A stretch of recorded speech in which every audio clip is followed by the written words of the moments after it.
ما، واسه اونایی که از عشقشون دورن،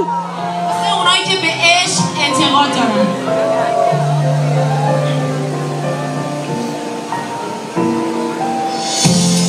روز اولو که چیدم از لبای داغ، دستات روی دیوار، آره همون کنج اتاق، دوره نگاه بوی متتابه توی موهام، سینه دیوار و ساعت تو طرف سینه ها، بی حس و بی‌ریا نگاه میکردیم به فردا، حتی خدا نبود تو اون لحظه بین ما رو تا پیرن تنمو میکنم میکنم بالشی سره، شعله میکشی تنم حرارت بدنه، نه من بی خیال این عشق مریخی نمیشم، به ما مینازم و نمیبازم به دوری و شب، شاید یکی دیگه الان خوابیده باشه پیشم، ولی من تو خیالم تو رو تو آغوش میکشم.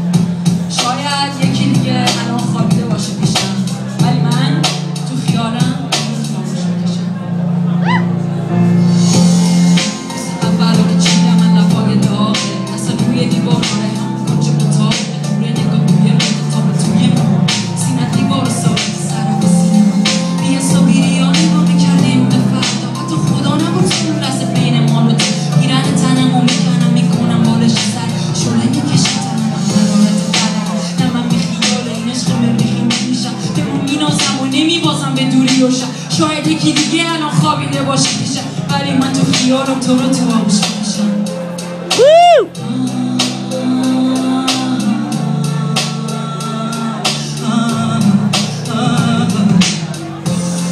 تو نگران من و من نگران تو، تو ازم دوری اما دل من با تو، بیا دستمو بگیر بذار سر تو رو سینم، این شب و فقط میخوام چشای تو رو ببینم.